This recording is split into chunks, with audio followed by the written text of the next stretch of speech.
Zionism is indeed the philosophy or the movement of people who want to establish a new Israel as the center of a one-world government. In order to accomplish their goal, they, however, had to do one very important thing. They needed the support of the worldwide Christian community. They needed the churches on their side.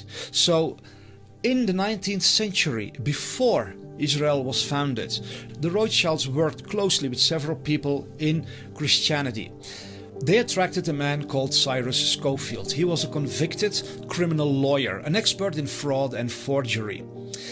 He was asked to create a new Bible, the Scofield Study Bible. This was the first Bible in all of history to contain hundreds of footnotes. In these footnotes, a new doctrine was introduced into the American Evangelical Church, which says that there was to come a new political military Israel, and that would be the place where the Messiah would come to rule the world.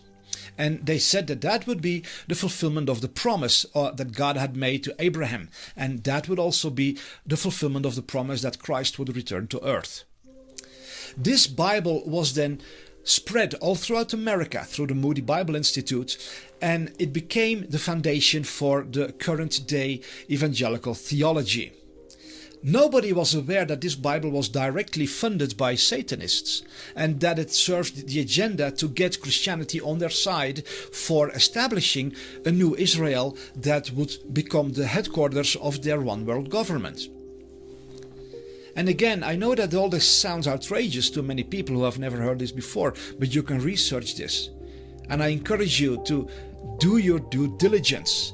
I've studied this for decades and I know what I'm talking about, but it's very difficult sometimes when you talk to people who are not informed, who have simply accepted a certain mindset, who have blindly believed that and who repeat it to everybody else without ever doing their research. But all this is historical fact. The Scofield Study Bible was published by the Oxford University Press, which was owned by the Rothschilds.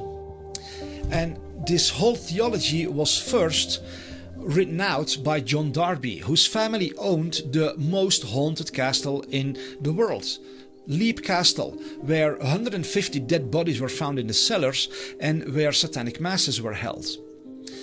John Darby used all kinds of occult terms in his religious writings. He was involved in many secret societies and occult groups. And he is the one who educated Cyrus Scofield, but John Darby was an employee of the Rothschilds. He worked for the East India Company. The Scofield Study Bible literally said that everyone who supported this new Israel would be blessed by God, and everyone who did not support it would be cursed by God. So fear and intimidation was used to force Christians to be on their side, and they succeeded. Why are they working for Israel? Are we crazy? Are we out of our minds? How are we letting this happen? How are we letting it happen? Our money, our representatives, our military, rather than stopping it, is not only allowing it to happen, but is participating willfully in this horrifically, like I said, sadistic form of genocide. And like Zarifa was saying, the genocide didn't start after October 7. And the whole conversation about genocide is really quite interesting.